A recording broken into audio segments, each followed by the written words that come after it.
cette confrontation, on en parle juste après.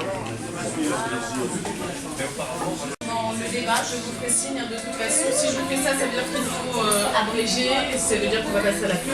Quitte à revenir un petit peu après sur le thème que vous souhaitiez développer. Bleu Poitou, nous sommes en direct de la brasserie de l'Hôtel de Ville à Châtellerault pour ce débat d'entre-deux tours dans la 4e circonscription. J'ai gagné 9 points par rapport à Sarkozy. Donc je peux dire aussi que c'est un bon résultat.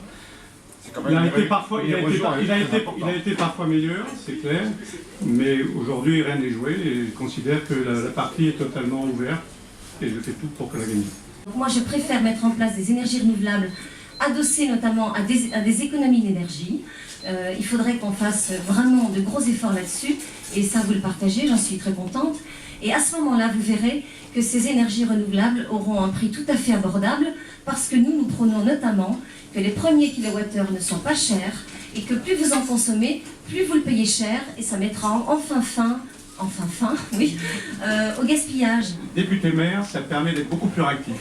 Et ça permet d'être député, ça permet pour le maire d'avoir des aides conséquentes. Vous avez vu les nombres d'aides qu'on a pu obtenir pour tous les projets. Ça ne parle pas de ces 15 millions d'euros. Nous ne voulons pas de cumul de mandats. Moi, en tout cas, je m'engage à ne briguer qu'un seul mandat et en plus dans la durée aussi, c'est-à-dire 10 ans maximum.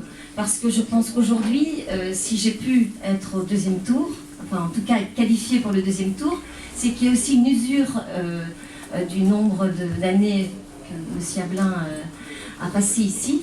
Moi j'ai toujours été pour une limitation stricte des mandats, mais j'ai toujours été contre la suppression du cumul.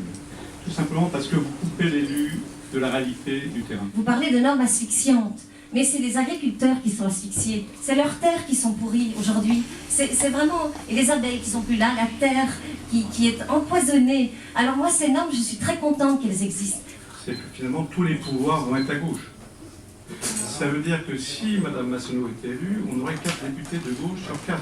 C'est-à-dire aucune possibilité d'exprimer un point de vue différent dans ce département, aucune porte de sortie quand les choses ne vont pas. Et ça me paraît essentiel de préserver cette possibilité. On dit on ne met pas tous ses œufs dans le même panier. Eh bien, vous avez l'occasion, en votant pour moi, de ne pas mettre tous les œufs dans le même panier. Moi, je serai une députée à plein temps, je l'ai dit, qui défendra un projet tout à fait innovant, très différent de celui de M. Ablin. Je m'engage à être présente sur la circonscription et à faire aussi régulièrement des retours vers le territoire.